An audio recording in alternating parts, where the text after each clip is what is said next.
What's up, nail friends? Yellow is trending, so I thought I'd share this fun yellow set with you. And if you struggle with line work, I have some tips and tricks to share with you to show you how to achieve this look. So if you like that, just keep watching.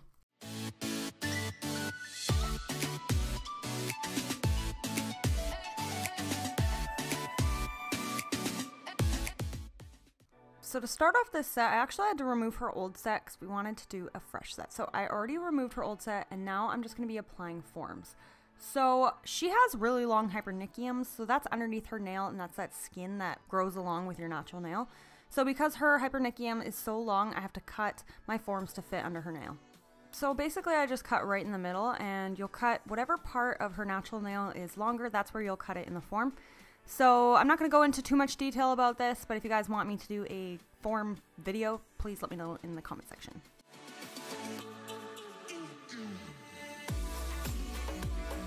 So once I got all her forms on, I always start with one hand. So I only put the 5 forms on this one hand just so that she doesn't squish them or anything with her other hand. So her other hand is completely free to do whatever she wants with it. So when I start sculpting, I start right at the free edge of the natural nail, and then I create the tip of the nail first. So here I'm using a number 8 brush. This one's from Glitter Planet UK, and this is their cool new aqua brush. So if you look really closely in some of the clips here, the liquid in the brush will move around with the glitter, so that's pretty fun. And you can use my code, and I will leave that in the description box. It's NailSecrets10. So this client likes her nails long, so I am going to pull this down to the 2. But remember that I did cut the forms, so each nail might be a little bit different. So I actually did kind of mess up a little bit and made her pointer finger too short, but then I went back and extended it a little bit more on the form. When I sculpt on forms, I like to try to make my shape, so in this case, a tapered square, as perfect as I can. So coming straight out into a taper from the sidewalls, and I like to make it nice and flat. I'm going to be filing this before I apply more acrylic and more color and glitter and stuff, but this is just my base layer, and I like to put a lot of effort into this before starting. It just makes it so much easier. In this camera angle, you can really see that cutting the forms does help. You can see right here on the sidewall that the form comes right up tucked underneath that sidewall. That's what you want. You don't want any gaps there. It just makes it harder to work with. Just cut the forms, it makes it so much easier. I cut on everybody, and I just find it makes like a nice custom fit, and then you get a nice custom sculpted set out of it.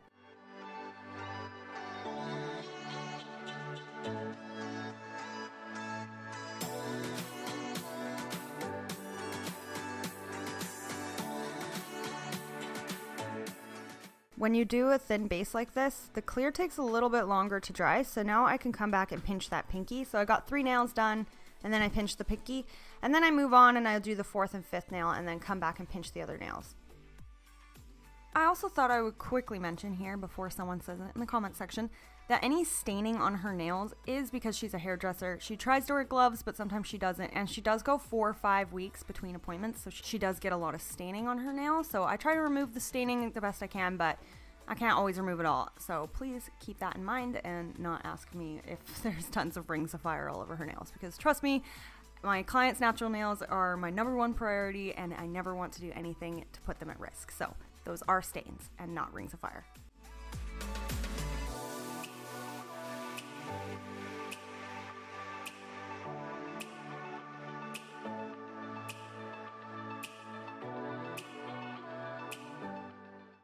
So now that I got the 4th nail done, I'm coming back and I'm finished pinching that pinky nail, and then I'm just going to do a little pinch on the ring finger.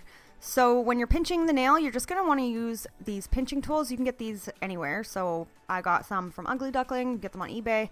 And then you're just going to want to pinch the sidewalls mostly of the nail and not really the natural nail. The pinching just helps taper the nail and create a nice C-curve. And the C-curve is there to help you with strength.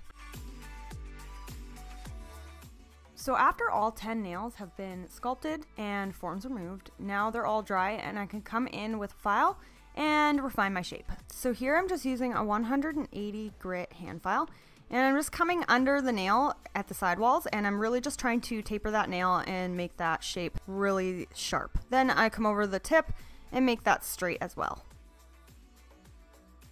So now I'm going to use clear acrylic to build up 3 of the nails, and those are the 3 nails that are yellow with the hand painting on it. So I started with the pinky, and today on this day it was so hot in my nail room, so my clear acrylic was actually drying really fast. You'll see that I switch up my application on the next plain nail here.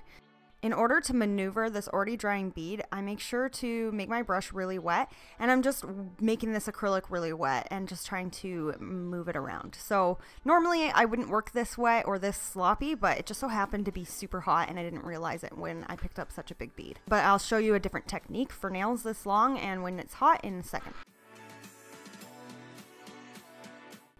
So on the middle finger and the thumb, I am using my absolute favorite glitter in the entire world. This one is Fireflies from the Glitter Life shop. I do also have a code for them, which I will leave in the description box. And I love this glitter because there's something so special about it. It's all iridescent, but it has all these colors in it. It just shines so nice, and when you move it around in the light, the reflection is just amazing. It's one of the nicest sparkles I have. So I don't have this mixed with clear acrylic, it's just loose. So I am picking up beads of wet clear acrylic and then picking up some of this glitter. And then I'm just spreading it all over the nail. This doesn't have to be perfect or anything. This nail can be sparse. You can really do this however you want. I wanted this nail to be slightly see-through.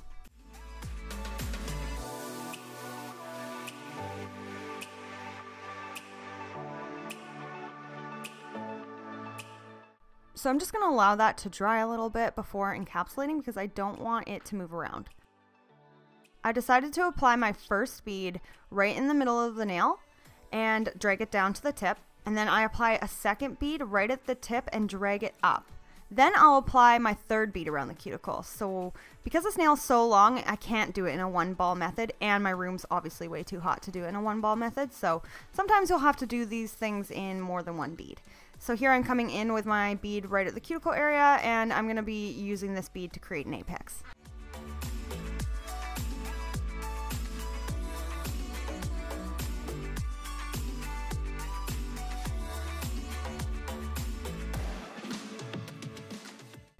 So now I'm coming in with my clear acrylic and encapsulating this glitter nail. And now you know that it's dry enough that none of that glitter will slide off the nail when you're dragging your beads down.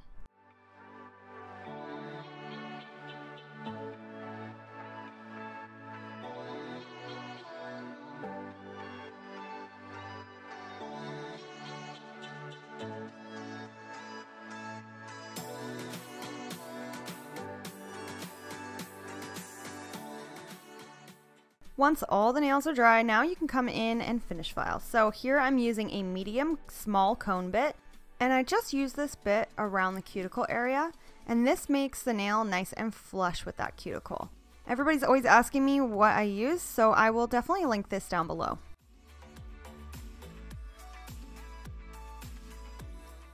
I do the majority of my finish filing with a hand file, but I do like to debulk lightly with a coarse flame bit. So this is the same bit I use to remove my acrylic at the beginning, but you're just going to want to use a really light, gentle touch and not really remove a lot. Just go right at the cuticle area just to debulk that area, down the sidewalls and the free edge area, and just keep majority of your bulk right in the center and where your apex is. After I'm done debulking, I just come back in with the same hand file that I used the entire set, and I use this to refine the free edge and the sidewalls, and then I also use this to go over the whole nail to smooth it out and take out any scratches or bumps or anything that my e-file could have made.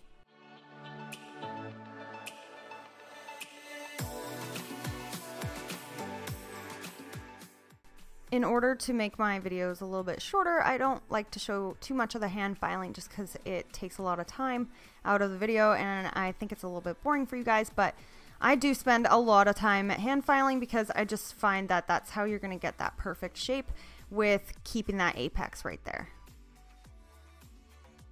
So after I finish hand filing all the nails and I'm happy with the way they look, I do buff the nails with a white buffing block and cleanse her hands and have her wash them just so they have no dust or anything left behind. So here's how they look before my gel polish application. So the yellow in this set that I'm going to be using is Jellyfit Australia's CA924.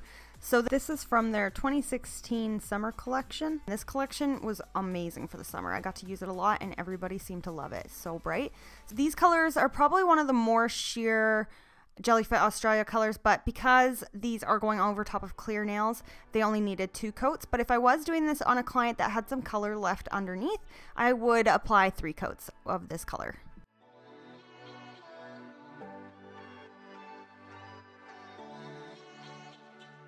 So you're going to want to try to apply this in super thin coats and nice even strokes. But the second coat is going to make a huge difference here, so don't mind if it looks a little streaky. It won't look streaky with the second coat.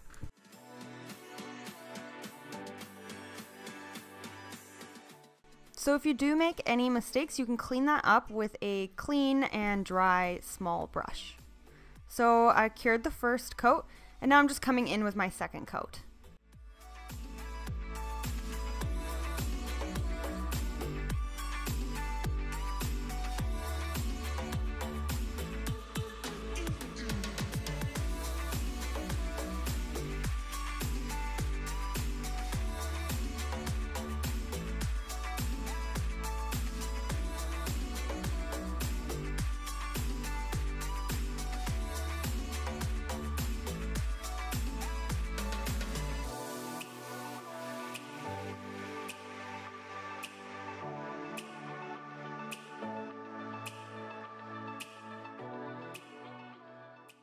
After those are cured, now I'm coming in with a matte top coat. So here I'm using Ugly Duckling matte top coat. This is the best matte top coat in the world.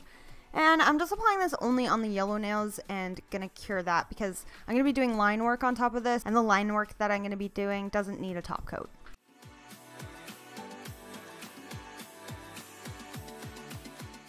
So before the line work, you're just gonna wanna remove that tacky top coat with some alcohol or gel cleanser. So to do the line work, my tips and tricks. So what I'm using here is my Ugly Duckling striper. So I really like this brush because it's very even. So the hairs in it don't get thicker at the end or thinner at the tip. It's all even all the way through. So what I like to do is put a little bit of paint on a palette and then drag my brush through it to coat my striping brush evenly. As you can see, it's pretty evenly coated. And then you're just gonna wanna create your lines. So I kind of hold the brush further back and then I just touch it with the tip, and then you can push the brush down onto the nail and pull, if you know what I mean. I hope that makes sense. So you're just gonna very gently pull. You're not gonna wanna add a lot of product at this point. You can even do these lines even thinner than I'm doing because you're just gonna wanna get the lines down, and then once the lines are down, then we can make them thicker. The inspiration for this design on the pinky actually was a lamp I found on Pinterest. So I copied that design, and then on the other nails I just kind of winged it based on the first design. So here I added a little bit more gel paint to my brush, and now I'm just going back over those stripes to try to make them as even as possible. And I mean even as in all the lines are the same width. So this is the biggest tip that I can give you if you do struggle with line work and you do find it hard to make everything even. What you can do to make that look a little bit more professional is to take some acrylic and sprinkle it on. So in this case, I'm taking sparkly black acrylic and I'm just very lightly, don't apply too much or it could become bulbousy, if you know what I mean, and ruin your whole design. So just sprinkle a little bit onto that wet gel paint, and then you're gonna cure that. So I'm curing each nail before moving on to the next one. That way, there's no way to mess them up. So now I'm moving on to the pinky on the other hand, and I'm just creating my own designs now, based off the first nail. So there's nothing special about my hands or the way I do this. I am just like everyone else, and I do struggle with line work a lot, actually. That's actually why I wanted to do this video, is because I do struggle a lot with line work, so I want to actually do it more. I find when I find something hard, I try to incorporate it a lot more, and so that I can get better at it. So for this line work design, I decided to only do straight lines because I do struggle a lot with rounded outlines. So I will be trying to incorporate some maybe rounded designs in the future. So check back for that.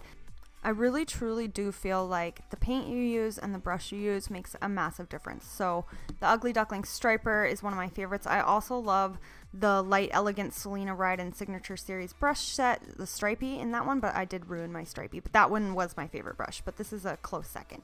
And the paint that I'm using here is Magic Gel's Universal Black. I have used the black and the white in a lot of my tutorials, and they hands down are my absolute favorite paints to paint line work or to do outlines and characters and stuff. They're just so thick and easy to maneuver. You don't have to really work that hard with them, and they're really high pigment, which makes it really nice.